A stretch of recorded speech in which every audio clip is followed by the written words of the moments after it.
Welcome to Mahalia e-learning. This is Soumya here. நம்ம இன்னைக்கு பார்க்க போறது என்ன அப்படின்னு பார்த்தீங்கன்னா, சாப்டர் 3 ஸ்கோப்பிங் பார்க்கலாம். ஃபர்ஸ்ட் வந்து இன்ட்ரோடக்ஷன் டு வேரியபிள் ஸ்கோப் அப்படின்றது என்ன அப்படின்றத பார்க்கலாம். ஸோ நான் உங்களுக்கு வந்து ஒரு எக்ஸாம்பிளோட ஸ்டார்ட் பண்றேன். என்ன அப்படின்னு பார்த்தீங்கன்னா, இப்போ வந்து நான் ஒரு ப்ராஜெக்ட்ல ஒர்க் பண்றேன்னு வச்சுக்கோங்களேன். ஒரு ப்ராஜெக்ட் அப்படின்றபோது, ஒரு ப்ரோகிராம் வந்து நம்பர் ஆஃப் மாடியூல்ஸா ஸ்ப்ளிட் பண்ண போறோம். ஒரு ப்ராஜெக்ட் அப்படின்றத வந்து ஒருத்தர் மட்டும் செய்ய போறது கிடையாது. நெறைய பேர் சேர்ந்து செய்றாங்க அப்படின்னா, ஸோ மாடியூல்ஸா தான் அந்த ப்ராஜெக்ட்ட வந்து ஸ்ப்ளிட் பண்ணி வச்சிருப்போம் நம்ப. ஸோ ஒவ்வொரு மாடியூல் ஒவ்வொரு பெர்சன் வந்து பண்ணும்போது, அதுல நெறைய வேரியபிள்ஸ் வந்து நம்ம யூஸ் பண்ணுவோம். நெறைய வேரியபிள், ஃபங்ஷன்ஸ், பாராமீட்டர்ஸ் நெறைய விஷயங்கள் இருக்கு. இல்லையா? ஸோ எல்லாருமே வித்தியாசமா தான் யூஸ் பண்ணுவாங்க வேரியபிள் நேம் அப்படின்றது கிடையவே கிடையாது. சிமிலரா நெறைய பேர் யூஸ் பண்ண சான்சஸ் இருக்கு. ஸோ இப்போ இதுல கன்ஃப்யூஷன் வராம இருக்கிறதுக்கு என்ன காரணம் அப்படின்னு பார்த்தீங்கன்னா, காலிங் ஃபங்ஷன்ஸ் இருக்கும். ஒரு வேரியபிள் கால் பண்றோம், இல்ல ஒரு ஃபங்ஷன கால் பண்றோம் அப்படின்னும்போது, அதுல வந்து எந்த கன்ஃப்யூஷனும் இல்லாம பெர்ஃபெக்ட்டா என்ன வேரியபிள் நம்ம கால் பண்றோமோ, அந்த வேரியபிள் தான் ஆக்சஸ் பண்ணுது அப்படின்னும்போது, ஸோ இதுல எப்படி இந்த கன்ஃப்யூஷன் இல்லாம இருக்கு அப்படின்னு பார்த்தீங்கன்னா, விசிபிலிட்டியால தான். ஸோ விசிபிலிட்டி அப்படின்றது வந்து ரொம்ப இம்பார்ட்டன்ட் ஒரு ப்ரோகிராமுக்கு. ஸோ இந்த விசிபிலிட்டி அப்படின்ற ஒரு விஷயம் இல்ல அப்படின்னா, ஸோ இந்த ப்ரோகிராம கண்ட்ரோல் பண்றது வந்து கொஞ்சம் கஷ்டமான ஒரு விஷயம் தான். ஸோ இப்ப நம்ம வந்து டெஃபினிஷன் பார்க்கலாம். The scope of a variable is that part of the code where it is visible. So, scope of a variable அப்படின்றது என்ன அப்படின்னு பார்த்தீங்கன்னா, ஒரு பார்ட் ஆஃப் த ப்ரோகிராம் தான் scope of variable. Part of the program. அதாவது ஒரு பார்ட்ல அந்த வேரியபிள் இருக்க போகுது. அந்த பார்ட்டோட ஸ்கோப் எங்கேருந்து எங்க வரைக்கும், அது எங்கேருந்து எங்க விசிபிள் ஆக போகுது அப்படின்றது தான் என்ன அப்படின்னு பார்த்தீங்கன்னா, வேரியபிள் ஸ்கோப். ஸோ ஸ்கோப் அப்படின்றது வந்து என்னென்ன ரெஃபர் பண்ணுது அப்படின்னு பார்த்தீங்கன்னா, variables, parameter and functions. So இந்த மாதிரி விஷயங்கள். ஸோ ஒரு பார்ட்லேருந்து இன்னொரு பார்ட்டுக்கு எப்படி விசிபிளா இருக்கா இல்லையா அப்படின்றது டிசைட் பண்ண போறது நாம தான். ஸோ இப்போ இந்த விசிபிலிட்டியை தான் நம்ம இந்த சாப்டர்ல பார்க்க போறோம். ஸ்கோப்பிங்னா என்ன அப்படின்ட்டு.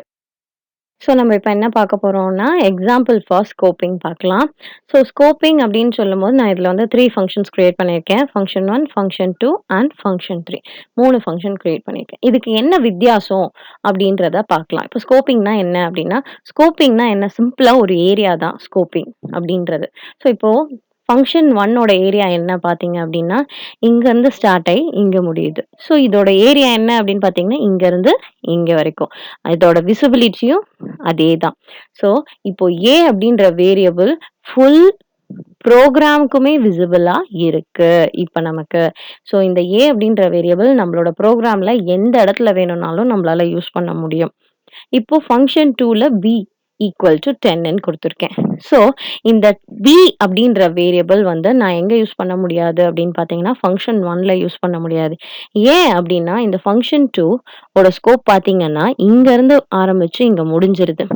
ஸோ அதனால இதோட ஸ்கோப் இங்கேருந்து ஆரம்பிச்சு இங்க முடியறதுனால, பி அப்படின்ற வேரியபிள் வந்து என்னால ஃபங்ஷன் 1ல என்னால யூஸ் பண்ண முடியாது. அதுவே ஃபங்ஷன் 3ன்னு பார்த்தீங்கன்னா, ஃபங்ஷன் 3ல சி ஈக்குவல் டு 13 கொடுத்துருக்கேனா, ஸோ இந்த சியோட வேரியபிள், சி அப்படின்ற வேரியபிள் வந்து என்ன அப்படின்னு பார்த்தீங்கன்னா, இந்த ஃபங்ஷனுக்குள்ள மட்டும் தான் விசிபிளா இருக்கும்.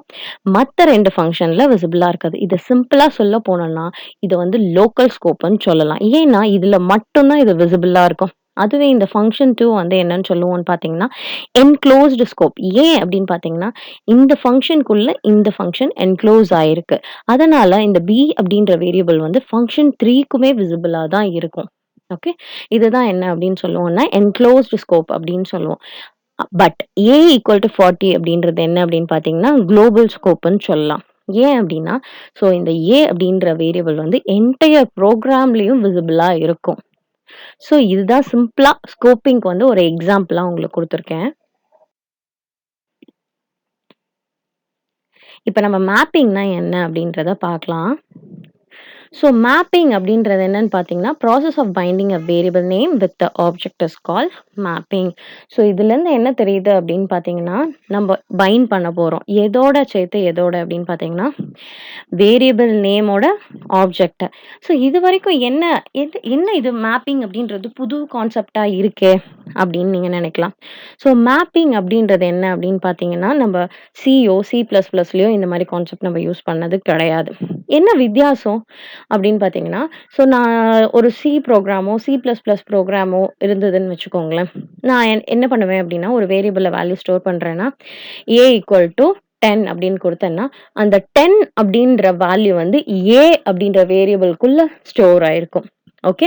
ஸோ இதுதான் மெமரி ஸ்பேஸ் எப்படி ஸ்டோர் ஆயிருக்கும் அப்படின்றது. சியோ, சி பிளஸ் பிளஸ்லயோ. ஆனா நம்மளோட பைத்தான்ல பார்த்தீங்கன்னா, அந்த மாரி கிடையாது. என்ன அப்படின்றத பார்க்கலாம். ஸோ இந்த மேப்பிங்க்கு ப்ரொசீஜர் என்ன அப்படின்னு பார்க்கலாம். மேப்பிங் அப்படின்னா, ஸோ இப்ப நம்ம சொல்லியிருந்தோம் இல்லையா? Variable name maps to object. So the variable அப்படின்றது தான் இங்க ஏ அண்ட் த ஆப்ஜெக்ட் என்ன அப்படின்னு பார்த்தீங்கன்னா 10. ஸோ இந்த மேப்பிங் பர்பஸ்க்கு நம்ம என்ன ஆப்ரேட்டர் இங்க யூஸ் பண்றோம் அப்படின்னு பார்த்தீங்கன்னா, ஈக்குவல் டூ அப்படின்ற ஆப்ரேட்டர் நம்ம இந்த இடத்துல யூஸ் பண்றோம். ஸோ நேம் ஸ்பேசஸ் அப்படின்னா நம்ம என்ன அப்படின்றத பார்க்கலாம். ஸோ நேம் ஸ்பேசஸ் அப்படின்றது வந்து ஒரு கண்டெய்னர் ஃபார் மேப்பிங் அப்படின்னு சொல்லியிருக்காங்க. ஸோ என்ன container for mapping names of வேரியபிள்னு குடுத்துருக்காங்க அப்படின்னா, என்ன ஒண்ணுமே கிடையாது. It's just like a dictionary. ஒரு டிக்ஷனரி எடுத்துக்கோங்க. ஒரு டிக்ஷனரியில வந்து நெறைய வேர்ட்ஸ் இருக்கும் இல்லையா? நெறைய வேர்ட்ஸ் அந்த வேர்டுக்கு உண்டான மீனிங். அந்த ஒரு பிளேஸ்ல நமக்கு இந்த விஷயங்கள்லாம் கிடைக்கும். அதே மாதிரி தான் நேம் ஸ்பேஸும் சிமிலர் டூ அ டிக்ஷனரி. அதுல இருக்கிற ஒரு டிக்ஷனரியில இருக்கிற வேர்ட்ஸ் மாரி தான் நம்மளோட வேரியபிள்ஸ் அண்ட் ஆப்ஜெக்ட்ஸ் வந்து அதுல இருக்கிற மீனிங்ஸ் மாதிரி. ஸோ இதுதான் என்ன அப்படின்னு பார்த்தீங்கன்னா, name spaces. So it's just a container. So இப்ப நமக்கு வந்து ஒரு எக்ஸாம்பிள் குடுத்துருக்கேன் நான் இப்போ. A equal to 5 and B equal to A. So நம்ம என்ன சொல்லியிருந்தோம் ஏற்கனவே? ஸோ நம்மளோட பைத்தான்ல வந்து மேப்பிங் தான் நடக்கும். A அப்படின்ற வேரியபிள்ல 5 ஸ்டோர் ஆக போறதில்ல. இந்த 5 அப்படின்ற வேல்யூவ A அப்படின்ற வேரியபிள் ஜஸ்ட் மேப்பிங் தான் பண்ணுது. ஓகே. ஸோ இதுதான் நம்மளோட பைத்தானுக்கும் ப்ரீவியஸா படிச்ச நம்ம லாங்குவேஜஸ்க்கும் உள்ள வித்தியாசம். So A maps to 5 and B maps 5. So ஏன் அப்படின்னு பார்த்தீங்கன்னா, ஸோ A ஈக்குவல் டு 5ன்னு குடுத்துருக்கோம். B ஈக்குவல் டு Aன்னு குடுத்துருக்கோம். ஸோ A ஓட வேல்யூ என்ன? 5. ஸோ அதனால தான் Bயும் 5 வந்து மேப் பண்ணியிருக்கு. இப்ப நம்ம வந்து ஏற்கனவே பார்த்த ப்ரீவியஸ் ஸ்டேட்மென்ட்டோட எக்ஸ்டென்ஷன் பார்க்கலாம். ஸோ நம்ம 2 ஸ்டேட்மென்ட் பார்த்தோம்.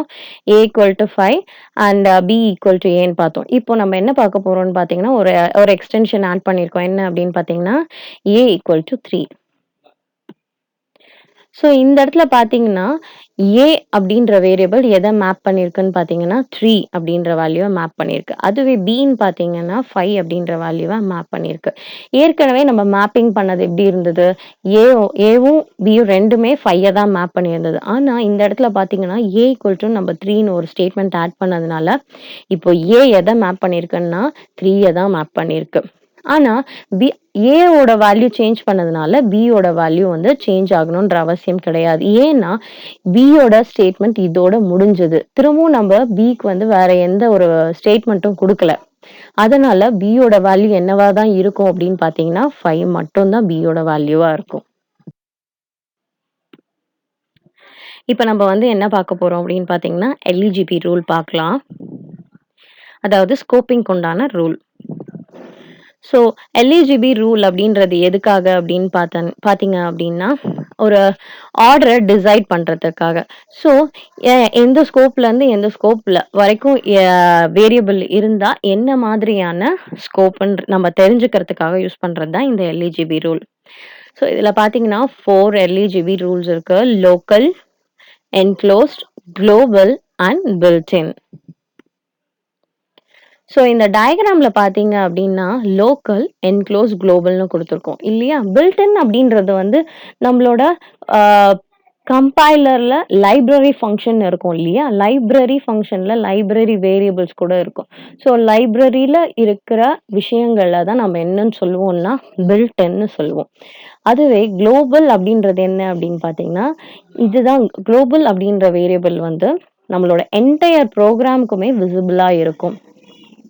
அதுவே இந்த இடத்துல பார்த்தீங்கன்னா, என்க்ளோஸ்டுன்னு இருக்கு இல்லையா? ஸோ இந்த என்க்ளோஸ்ட் அப்படின்றது ஏன் சொல்றோம் அப்படின்னு பார்த்தீங்கன்னா, இதுக்குள்ள லோக்கல் அப்படின்ற ஒரு ஸ்கோப்பும் இருக்கு. அதனால தான் நம்ம இத என்னன்னு சொல்லுவோம்னா, என்க்ளோஸ்டு ஸ்கோப். இத ஏன் லோக்கல் ஸ்கோப்ன்னு சொல்றோம்னா, நம்ம லோக்கல் ஸ்கோப்க்குள்ள குடுக்குற எந்த ஒரு வேரியபிளுமே வேற எந்த ஒரு ஸ்கோப்லயுமே விசிபிளா இருக்காது. ஆனா, நீங்க என்க்ளோஸ்டு குடுக்குற என்க்ளோஸ்ட்ல குடுக்குற எந்த ஒரு வேரியபிளுமே லோக்கல்ல வந்து உங்களுக்கு விசிபிளா இருக்கும். இப்ப நம்ம என்ன பார்க்க போறோம்னா, டைப்ஸ் ஆஃப் வேரியபிள்ஸ் பார்க்கலாம். என்னென்ன டைப்ஸ் அப்படின்னு பார்த்தீங்கன்னா, local scope, global scope, enclosed scope and then built in scope. அதோட definition. Variable defines in current function. So நம்ம ஒர்க் பண்ணிட்டு இருக்கிற கரண்ட் ஃபங்ஷன்ல குடுக்குற வேரியபிள தான் நம்ம என்னன்னு சொல்லுவோம்னா, local scope. So global scope அப்படின்றது நான் ஏற்கனவே சொல்லியிருக்கேன். எல்லா ஃபங்ஷனுக்கும் வெளியில குடுக்கறது தான் என்ன அப்படின்னு பார்த்தீங்கன்னா, குளோபல் ஸ்கோப். அதுவே என்க்ளோஸ்டு ஸ்கோப் அப்படின்னா, ஒரு ஃபங்ஷனுக்குள்ள இன்னொரு ஃபங்ஷன் வந்து இருக்கும். அந்த இன்னர் ஃபங்ஷனால என்ன பண்ண முடியும்னா, அந்த அவுட்டர் ஃபங்ஷன்ல இருக்கிற வேரியபிள வந்து ஆக்சஸ் பண்ண முடியும். அதே மாதிரி பில்ட் இன் அப்படின்றது என்ன அப்படின்னு பார்த்தீங்கன்னா, நம்மளோட எப்படி சொல்லலாம் அப்படின்னு பார்த்தீங்கன்னா, library function of a programming language has built in or module scope. இப்ப நம்ம வந்து எக்ஸாம்பிள் பார்க்கலாம். இது வந்து என்ன எக்ஸாம்பிள்ன்னு பார்த்தீங்கன்னா, நான் பைத்தான் ப்ரோகிராம்க்கு வந்து ஒரு எக்ஸாம்பிள் குடுத்துருக்கேன். ஸோ இங்க பார்த்தீங்க அப்படின்னா, A = 0. A = 0 அப்படின்றது என்ன அப்படின்னா, எந்த ஒரு ஃபங்ஷனுக்குள்ளேயும் குடுக்காம இத வந்து நான் வெளியில டிக்ளேர் பண்ணியிருக்கேன். அதனால இந்த A அப்படின்ற வேரியபிள் வந்து அவுட்டர் ஃபங்ஷன்லயும் டிஸ்ப்ளே ஆயிருக்கும். என்னோட இன்னர் ஃபங்ஷன்லயும் யூஸ் பண்ண முடியும். ஸோ என்னோட ஸ்கோப் A = 0. A அப்படின்ற வேரியபிள் வந்து எல்லா ஃபங்ஷன்லயும் என்னால யூஸ் பண்ண முடியும். அதுவே B = 1ன்னு குடுத்துருக்கோம் இல்லையா? ஸோ B = 1 அப்படின்றது என்ன அப்படின்னு பார்த்தீங்கன்னா, B வேரியபிள் வந்து என்னால இன்னர் ஃபங்ஷனுக்குள்ள யூஸ் பண்ண முடியும். ஆனா, இந்த அவுட்டர் ஃபங்ஷன விட்டு வெளியில வந்துட்டா, B அப்படின்ற வேரியபிள் வந்து இன்வாலிட் ஆயிடும். இங்க வந்து பார்த்தீங்கன்னா, C = 2 அப்படின்ற வேரியபிள் நான் டிஃபைன் பண்ணியிருக்கேன். C அப்படின்ற வேரியபிள் வந்து இந்த ஸ்கோப்ல மட்டும் தான் விசிபிளா இருக்கும். அவுட்டர் ஸ்கோப்ல விசிபிளா இருக்காது. ஏன் அப்படின்னு பார்த்தீங்கன்னா, C அப்படின்றது வந்து லோக்கல் ஸ்கோப். ஸோ இந்த ஃபங்ஷனுக்குள்ள மட்டும் தான் விசிபிளா இருக்கும். ஸோ இதுதான் ஒரு simple example for global, enclosed and local. இப்ப நம்ம மாடியூல்ஸ்னா என்ன அப்படின்றத பார்க்கலாம். ஸோ மாடியூல் அப்படின்றது என்ன அப்படின்னு பார்த்தீங்கன்னா, ஒரு பார்ட் ஆஃப் த ப்ரோகிராம். நான் ஏற்கனவே சொல்லியிருக்கேன். ஒரு ப்ரோகிராம் அப்படின்றது வந்து ஒரு ஒரே ஸ்ட்ரெச்சா, ஒரு சீக்வென்ஸா இருக்கணும்னு அவசியம் கிடையாது. ஒரு மாடியூல் அப்படின்றது வந்து ஒரே ப்ரோகிராமா இருக்கணும்னு கிடையாது. நம்ம தனித்தனியா பிரிச்சுக்கலாம். இல்லையா? ஸோ தனித்தனியா பிரிச்சு நம்ம யூஸ் பண்றதுனால, டெவலப் பண்றதுனால, நமக்கு என்ன ஒரு அட்வான்டேஜ் அப்படின்னு பார்த்தீங்கன்னா, தனித்தனியா ஒவ்வொன்னையும் இண்டிவிஜுவலா நம்மளால கம்பைல் பண்ண முடியும். கம்பைல் பண்றதுனால ஈஸியா எரர்ஸ வந்து ரொம்ப ஈஸியா ரெக்டிஃபை பண்ண முடியும். இப்போ ஒரே ஒரு ப்ரோகிராமா இருந்ததுன்னு வச்சுக்கோங்களேன், நம்மளோட அப்ளிகேஷன் வந்து ஒரே ப்ரோகிராமா இருந்தது அப்படின்னா, ஏதாவது ஒரு இடத்துல எரர் இருந்தாலும் நெறைய இடத்துல செக் பண்ண வேண்டியதா இருக்கும். ஏன்னா, ஒரு இடத்துலருந்து நெறைய இடத்துக்கு கனெக்ஷன்ஸ் இருக்கும். இல்லையா? ஸோ இந்த மாடியூலோட பெரிய பெனிஃபிட்டே இதுதான். தனித்தனியா நம்மளோட ப்ரோகிராம்ஸ கம்பைல் பண்ணி மெர்ஜ் பண்ணிடலாம். ஒரு சிங்கிள் மாடியூல் அப்படின்னு சொல்லும்போது, அதுல செவரல் ஸ்டேட்மெண்ட் இருக்கலாம். செவரல் ஃபங்ஷன்ஸ் இருக்கலாம். பட் ஒண்ணுக்கொண்ணு க்ளோஸா ரிலேட் ஆயிருக்கும். Let us consider characteristics of modules. So நம்ம என்ன பார்க்க போறோம் அப்படின்னு பார்த்தீங்கன்னா, ஃபர்ஸ்ட் ஒரு மாடியூல் அப்படின்னு சொல்லும்போது, அதுல என்னென்ன இருக்கும் அப்படின்னு பார்த்தீங்கன்னா, instruction, processing logic and data. இந்த 3 விஷயங்களுமே நம்ம மாடியூல்ஸ்குள்ள இருக்கும். அதுக்கப்புறம் modules can be separately compiled. இதுதான் மெயின் பெனிஃபிட் ஒரு மாடியூலுக்கு. என்ன அப்படின்னு பார்த்தீங்கன்னா, ஒரு அட்வான்டேஜ் என்ன அப்படின்னு பார்த்தீங்கன்னா, தனித்தனியா ஒவ்வொரு மாடியூலையும் நம்மளால கம்பைல் பண்ண முடியும். அடுத்து என்ன அப்படின்னு பார்த்தீங்கன்னா, நம்ம திரும்பவும் வேணும்னாலும் நம்ம மாடியூல்ஸ்குள்ள ஏதாவது விஷயங்கள் ஆட் பண்ணணும் அப்படின்னாலும் நம்மளால ஆட் பண்ண முடியும். மாடியூல் செக்மெண்ட் அப்படின்றத மா இப்போ ஒவ்வொரு மாடியூலும் நம்ம எப்படி இன்வோக் பண்ணலாம் அப்படின்னு பார்த்தீங்கன்னா, ஒவ்வொரு மாடியூலுக்கும் ஒரு நேம் குடுத்துருப்போம். அந்த மாடியூல் நேம யூஸ் பண்ணி நம்மளால ஆக்சஸ் பண்ண முடியும். ஸோ, இப்போ நான் ஒரு எக்ஸாம்பிள் சொல்றேன். அ நெறைய சாஃப்ட்வேருக்கு வந்து அப்டேஷன் வந்திருக்கு அப்படின்னு சொல்றாங்க இல்லையா? ஸோ அப்டேட் பண்றாங்க அப்டின்னா, திரும்பவும் அந்த மொத்த சாஃப்ட்வேரையுமே திரும்பவும் எழுதுவாங்க அப்டின்னு நெனைக்கிறீங்களா? கிடையவே கிடையாது. என்ன பண்ணுவாங்கன்னு பார்த்தீங்கன்னா, ஒவ்வொரு சாஃப்ட்வேருமே நெறைய மாடல்ஸோட கம்பைல் பண்ணியிருப்பாங்க. ஸோ அந்த நெறைய மாடல்ஸோட இன்னொரு தனி மாடல் ஆட் பண்ண போறோம். ஸோ அந்த ஆட் பண்ண மாடியூல் தான் நம்ம என்னன்னு சொல்லுவோம்னா, அப்டேஷன். ஸோ அப்டேஷன் அப்டின்றது வந்து ரொம்ப ஈஸியாறது எதனால அப்டின்னு பார்த்தீங்கன்னா, மாடியூல்ஸால தான். ஸோ நம்ம இப்ப என்ன பார்க்க போறோம் அப்படின்னு பார்த்தீங்கன்னா, benefits of using modular programming. என்னென்ன பெனிஃபிட் அப்படின்றத பார்க்கலாம். ஃபர்ஸ்ட் பெனிஃபிட் என்ன அப்படின்னு பார்த்தீங்கன்னா, less code to be return.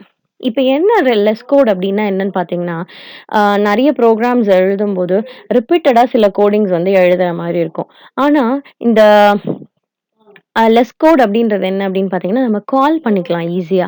So ஒரு மாடியூல்ல இருக்கிற அந்த ஃபங்ஷன வந்து நான் இன்னொரு மாடியூல்ல வந்து ஈஸியா ஆக்சஸ் பண்ணிக்க முடியும்.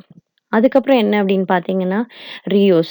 ஸோ என்னால திரும்பவும் ஒரே ஃபங்ஷன ரீயூஸ் பண்ண முடியும். ஒரே மாடியூல்ல இருக்கிற வேரியபிள்ஸ நான் வந்து ரீயூஸ் பண்ணலாம். அடுத்து என்ன அப்படின்னு பார்த்தீங்கன்னா, program designed easily because a small team deals with a small part of entire code. So program design பண்றது வந்து ரொம்ப ஈஸியா தான் இருக்கும். ஏன் அப்படின்னு பார்த்தீங்கன்னா, ஒவ்வொரு பார்ட்டையும் வந்து ஒவ்வொரு ஸ்மால் டீம் தான் கன்ஸ்ட்ரக்ட் பண்ண போது. ஸோ அதனால ரொம்ப ஈஸியா தான் இருக்கும். ஸோ ஒரு சாஃப்ட்வேர் அப்படின்னு சொல்லும்போது ஒருத்தர் மட்டும் பில்ட் பண்ணுவாங்களா? ஒரே ஒரு புரோகிராமர் தான் எழுதுவாரா? அப்படின்னு கிடையாது. நெறைய புரோகிராமர் வந்து கொலாபரேட் பண்ணி எழுதுவாங்க. அடுத்து என்ன அப்படின்னு பார்த்தீங்கன்னா, நம்ம எந்த இடத்துல ஸ்டோர்ட் அக்ராஸ் மல்டிபிள் ஃபைல்ஸ். அடுத்து என்ன அப்படின்னா, short, simple and easy. So error அப்படின்றது வந்து ஈஸியா ஐடென்டிஃபை பண்ண முடியும். அதுவே ஒரு பெரிய ப்ரோகிராமா இருந்தா வச்சுக்கோங்களேன், ரொம்ப கஷ்டம் எரர ஐடென்டிஃபை பண்றது. ஸோ இதுல வந்து மாடியூல்ஸா ஸ்ப்ளிட் பண்றதுனால நம்மளால ஈஸியா எரர்ஸ வந்து ஐடென்டிஃபை பண்ண முடியும். Same codes can be used in many applications. So same கோட்ஸ வந்து நெறைய அப்ளிகேஷன்ஸ் டெவலப் பண்ணும்போது, நான் திரும்பவும் வேற அதோட நியூ வெர்ஷன வந்து நான் டெவலப் பண்ண போறேன். இப்ப ஏதாவது ஒரு சாஃப்ட்வேர் இருக்கு. அதோட நியூ வெர்ஷன வந்து நான் டெவலப் பண்ண போறேன் அப்டின்னா, இதுல இருக்கிற கோடிங்ஸ நான் யூஸ் பண்ணிக்கலாம். புதுசா ஏதாவது ஒண்ணு புதுசா இம்ப்ளிமெண்ட் பண்ண போறேன் அவ்வளோதான். வேரியபிள் ஸ்கோப்பிங் அப்டின்றது வந்து என்னால ரொம்ப ஈஸியா கண்ட்ரோல் பண்ண முடியும். Access control. ஸோ நம்ம ஆக்சஸ் கண்ட்ரோல்னா என்ன அப்படின்னு பார்த்தீங்கன்னா, இது வந்து ஒரு செக்யூரிட்டி டெக்னிக்ன்னு சொல்லலாம். ஏன் அப்படின்னு பார்த்தீங்கன்னா, என்னோட ஃபங்ஷன்ஸ், வேரியபிள்ஸ் எதுவா இருந்தாலும் எந்த ப்ரோகிராம்ல, எந்த மாடியூல்ல விசிபிளா இருக்கணும், இருக்கக்கூடாது அப்படின்ற ஒரு டெசிஷன் எடுக்கிறதுக்காக யூஸ் பண்றது தான் இந்த ஆக்சஸ் கண்ட்ரோல்ஸ். நமக்கு வந்து 3 டைப்ஸ் ஆஃப் ஆக்சஸ் கண்ட்ரோல்ஸ் இருக்கு. Private, protected and public. Private அப்படின்றது என்ன அப்படின்னு பார்த்தீங்கன்னா, நான் பிரைவேட்டா குடுக்குற எந்த ஒரு வேரியபிளோ, ஃபங்ஷனோ இன்னொரு டிரைவ்ட் ஃபங்ஷனோ இல்ல அடுத்த மாடியூல்ல விசிபிளா இருக்காது. அதுவே நான் வந்து புரொடெக்டடா குடுத்துருக்கேன் அப்டின்னா, என்னோட டிரைவ்டு கிளாஸ்ல வந்து நான் என்னோட வேரியபிள்ஸ வந்து யூஸ் பண்ணிக்கலாம். ஒரு கிளாஸ்லருந்து இன்னொரு கிளாஸ் டிரைவ் ஆயிருக்குன்னா, அந்த டிரைவ்டு கிளாஸ்ல ஏற்கனவே குடுத்திருக்கிற பேஸ் கிளாஸ்ல இருக்கிற வேரியபிள்ஸோ, ஃபங்ஷன்ஸோ நான் வந்து டிரைவ்ட் கிளாஸ்ல யூஸ் பண்ண முடியும். அதுவே பப்ளிக்னா, நான் எந்த கிளாஸ்ல வேணும்னாலும் ஆக்சஸ் பண்ணிக்கலாம். ஸோ, அதுதான் என்ன அப்படின்னு பார்த்தீங்கன்னா, ஆக்சஸ் கண்ட்ரோல். நம்மளோட பைத்தான்ல பார்த்தீங்கன்னா, பப்ளிக் தான் டிஃபால்ட்டா இருக்கு. ஆனா, நீங்க வந்து சி பிளஸ் பிளஸ்ல பார்த்தீங்கன்னா, பிரைவேட் தான் டிஃபால்ட் ஆக்சஸ் கண்ட்ரோலரா இருந்தது. இந்த இடத்துல நம்ம பைத்தான்ல பிரைவேட் ஆக்சஸ் கண்ட்ரோல்க்கு நம்ம என்ன யூஸ் பண்றோம் அப்படின்னு பார்த்தீங்கன்னா ஒரு அண்டர்ஸ்கோர் யூஸ் பண்றோம். அது சிங்கிள் அண்டர்ஸ்கோரா இருந்தாலும் சரி, டபுள் அண்டர்ஸ்கோரா இருந்தாலும் சரி, ஒரு வேரியபிள் நேமோ, இல்ல ஃபங்ஷன் நேமோ டிக்ளேர் பண்றதுக்கு முன்னாடி ஒரு டபுள் அண்டர்ஸ்கோர் குடுத்துட்டோம் அப்டின்னா, அது வந்து பிரைவேட்டா மாறிடும். தேங்க் யூ ஃபார் வாட்சிங். Please subscribe.